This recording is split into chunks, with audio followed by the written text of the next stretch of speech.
गरम कमी आहे म्हणून तुम्ही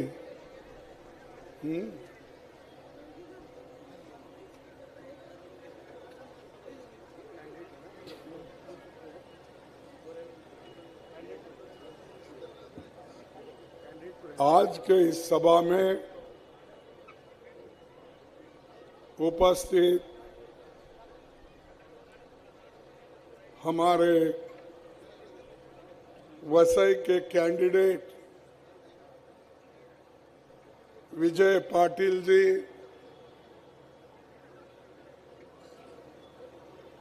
और नाला सोपारा के कैंडिडेट संदीप पांडे जी, गुरदीप सप्पल जी, सुखराम रातवा जी, हमारे Chandi Doman ji MLA, O'Neil Almeida Vasavi city के प्रेसिडेंट, प्रफुल्ल पाटिल अलगार DCC president, Palghar DCC president, Sanjana Gadi Shiv Sena उपनेता, मनोज मात्रे एनसीपी जिलाध्यक्ष, Kumar Rawat Samajwadi party, John Pereira Aam Aadmi party, मंच पर बैठे हुए सम्मानित साथियों और यहाँ पर जमा हुए हमारे भाइयों बहनों, युवा मित्रों और मीडिया के मेरे दोस्तों, ये चुनाव आप लोगों को बहुत ही गंभीरता से लेना है, क्योंकि आज की ये जो सरकार है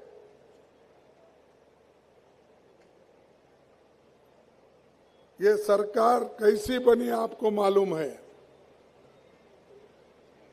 ये सरकार बनी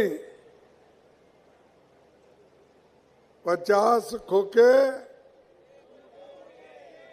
सब कुछ ओके, ऐसी सरकार है।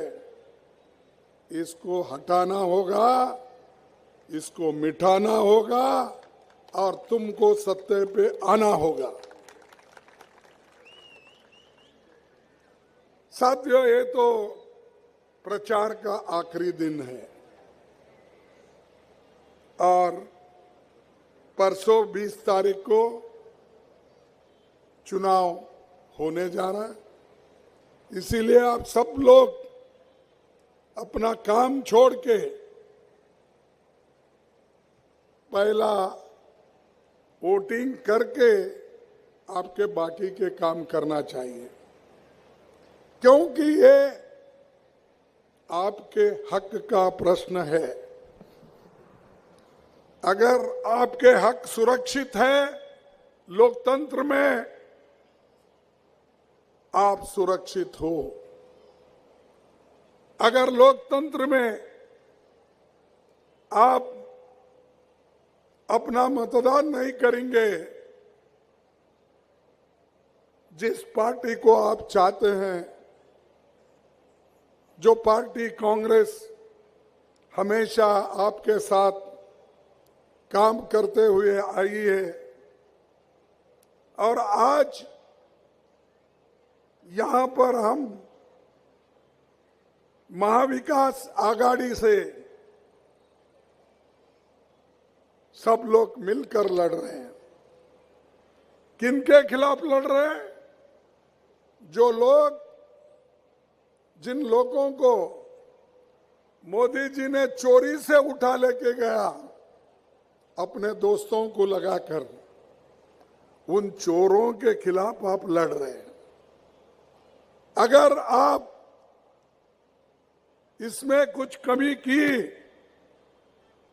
तो समझिए आपका स्वाभिमान धोखे में है। अगर आप स्वाभिमान रखना चाहते हो, महाराष्ट्र के गरिमा को आगे बढ़ाना चाहते हो, देश में जो महाराष्ट्र का नाम है और बहुत से गरीब देश के ये समझते हैं कि अगर मुंबई जाएंगे या पालघर जाएंगे तो कभी हम उपवास नहीं मरेंगे, कुछ ना कुछ काम मिलेगा बंबई में और महाराष्ट्र में। इस आशा के साथ लाखों लोग यहां पर आते हैं और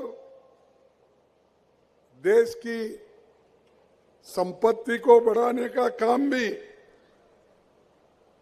यहां के लोग करते हैं। और देश के संपत्ति बढ़ाने में सबसे अगर बड़ा हाथ किनका है तो गरीब लोगों का है, मजदूरों का है, छोटे मोटे व्यापारियों का है, ना कि अदानी और अंबानी का है। ये लोग तो सिर्फ पैसे कमाते हैं, वो भी पैसा हमारा। जो बैंक में आप लोग पैसे डालते हैं, जो मेहनत करते हैं, उसी बैंक में से मोदी जी अपने दोस्तों को कर्जा दिलाते हैं और वो कर्जा लेकर हम लोगों की प्रॉपर्टी खरीदते रहते हैं। अब आपको मालूम है धारावी में क्या हो रहा है। 1 लाख की जमीन सरकार अदानी को दे रही, गरीबों की जमीन, वहां छोटे मोटे व्यापारी है, इंडस्ट्रीज है, ऐसी जमीन आज मोदी साहब और ये जो यहाँ की सरकार है मिल के दे रहे हैं। यहां तक कि उन्होंने कोई कानून लागू करके या टेंडर अच्छे तरीके से करके अदानी को नहीं दिए, क्योंकि मोदी जी का कहना है मेरे 2 दोस्त अगर खुश हैं तो सब ठीक है, ये समझते हैं। अरे भाई, तुम्हारे 2 दोस्तों को खुश करने के लिए देश के गरीब लोगों को बर्बाद करना चाहते हैं हम। यहां पर तो बड़े बड़े कारखाने जवाहरलाल नेहरू जी के टाइम पे बने, टाटाओं ने अच्छे खासे कारखाने बनाए, कभी उन्होंने बदनामी नहीं ली। अब मोदी जी के जमाने में सब तरफ जो सरकारी जमीन है, सरकारी कारखाने हैं, वो बेच रहे हैं, वो लूट रहे हैं, उनको लॉस में ला रहे हैं और लॉस में लाके अदानी को दे रहे हैं। एयरपोर्ट दे रहे हैं, पोर्ट दे रहे हैं, पुराने कारखाने उसको रीजनरेट करने के बजाय उनको सस्ते दाम में दे जा रहे हैं। इससे नौकरियां कम हो रही हैं और घट रहे हैं नौकरियां, और ये प्राइवेट नौकरियां, मजदूरी करने की नौकरियां, ये बढ़ रहे हैं और कायम नौकरियां घट रहे हैं। मैं आपसे निवेदन करूंगा, किसानों का कर्ज कभी मोदी जी ने माफ नहीं किया, लेकिन अपने 20-25 दोस्तों का कर्ज उन्होंने माफ कर दिया। वो भी कितना मालूम आपको? मालूम है? 16 लाख करोड़ रुपए कर्ज अमीरों का उन्होंने माफ कर दिया। कितना कितना भाई बोलो? 16 लाख करोड़ बैंकों से जो कर्जा लिए थे अमीर लोग, उनको उन्होंने माफ कर दिया। और गरीब किसान मजदूर अगर लोन लेता है, उसी के लिए उसको उसका खेत ऑक्शन करते हैं, घर ऑक्शन करते हैं, कार ऑक्शन करते हैं, ऑटो रिक्शा ऑक्शन करते हैं। अरे ये गरीबों के लिए आप करते हो, उस अमीर को 16 लाख का फायदा करके देते हो। आपको शर्म आना चाहिए। और एक तरफ देशभक्ति की बात करते हो, एक तरफ गरीबों की बात करके लोगों को फंसाते हो। क्या बोलते हैं? सबका साथ, सबका विकास। अरे बाबा, तुम आने के बाद तो सबका साथ तो लिए, लेकिन सबका सत्यानाश कर दिए।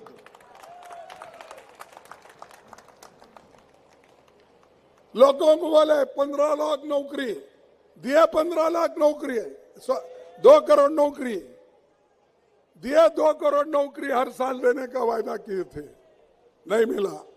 15 लाख मैं बाहर से काला धन निकालूंगा, लाकर आपके जोब में डालूंगा। डाले आपके जोब में? नहीं भाई, आपको आया होगा, क्योंकि बॉम्बे के लोगों को डरता है। वो दिया होगा ना? नहीं दिया, वो भी झूठ। अब किसानों को बोला तुम्हारी आमदनी मैं दुप्पट कर दूंगा, कर दिया आपकी आमदनी दुप्पट। मैं महिलाओं को सुरक्षित रखूंगा। सुरक्षित है महिलाएं? यहां तक कहा, मेरे बहनों, मेरे माताओं जो देहातों में रहते हैं, जब वो चूल्हों के सामने बैठते हैं, जब वो लकड़ी जलाकर उसको क्या बोलते हैं, एक उपला जब लगाते हैं, 2 धुआं निकलता है। जब उनके आंख में जाता है तो पानी आती है, वो देख के मैं हैरान हुआ। इसीलिए आप लोगों को फ्री सिलेंडर करूंगा। मेरे माताओं को है सिलेंडर, वो फ्री कहाँ है? अरे वोट लेने के लिए सब कुछ बोलते हो, और उसीलिए मैं बोलता हूं हमेशा मोदी साहब को, सिर्फ आपके सामने ही नहीं बोलता हूं, मैं हिम्मत के साथ पार्लियामेंट में ये बात रखता हूं, रखा हूं, आगे भी रखूंगा। कितना झूठ बोलेंगे? 1 बार, 2 बार, 3 बार, तुम्हारे झूठी झूठ। उसीलिए मैं उनका नाम रखा हूं, झूठों के सरदार। हमारे झूठों के सरदार पूरी दुनिया घूमते हैं। कल नाइजीरिया गए थे, और जगह जाते हैं, किसी को गला मिलते हैं, किसी को झूले पे बिठाकर बात करते हैं, लेकिन यहाँ के गरीबों की समस्या सुनने के लिए उनके पास टाइम नहीं है। मणिपुर में दंगे हो रहे हैं, महिलाओं को रेप किया जा रहा है, घर जलाए जा रहे हैं, वहां पर बंदूकों से एक दूसरे को मार रहे हैं। मैं पूछता हूं मोदी साहब, आपको नाइजीरिया जाने के लिए टाइम है, आपको अमेरिका जाने के लिए टाइम है, आपको सारे देश फिरने के लिए टाइम है। 1.5 साल से दंगे मणिपुर में हो रहे, वहां क्यों नहीं जा रहे? आपको फुर्सत नहीं? अरे वहां से तो राहुल गांधी मणिपुर से महाराष्ट्र तक पैदल आए, हाइब्रिड। ऐसा तो कन्याकुमारी से कश्मीर तक वो पैदल चले, और मणिपुर से यहां तक हाइब्रिड, भारत जोड़ा के, यानी आधा चलना, कहीं फिर बस में बैठना, ऐसा करके उन्होंने सारा हिंदुस्तान घूमा। आपके पास मणिपुर जाने के लिए समय नहीं। वो शाह आए थे इलेक्शन प्रचार के लिए, इतना फिरे मोदी जी और उन्होंने मिलके, लेकिन एक दिन भी मणिपुर की बात नहीं किए। वहां महिलाओं का रेप हो रहा तो भी उधर देखे नहीं। और जब लोग टीका करने शुरू किए, जब लोग बोलने के लिए शुरू किए, तब कल अमित शाह ने भागकर दिल्ली में किया, मणिपुर में नहीं, दिल्ली में जाकर मीटिंग की। अरे वो मीटिंग यहां भी कर सकते थे, इससे पहले भी कर सकते थे। ऐसे लोग जिनके पास, जिनको हमदर्दी नहीं है, वो लोग अगर ऐसा करते गए तो मैं बोलूंगा ये लोग गरीब के तरफ देखने वाले नहीं। ये वसई मुंबई जो मेट्रोपॉलिटन रीजन है,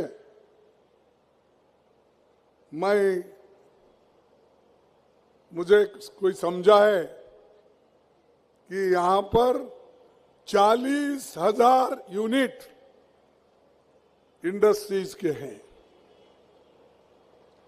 और इस इलाके में सभी लोग, सिख, ईसाई, हिंदू, बौद्ध, जैन, पारसी, दलित, सभी मिलके रहते हैं। मिलके रहने वालों को मोदी बोलते हैं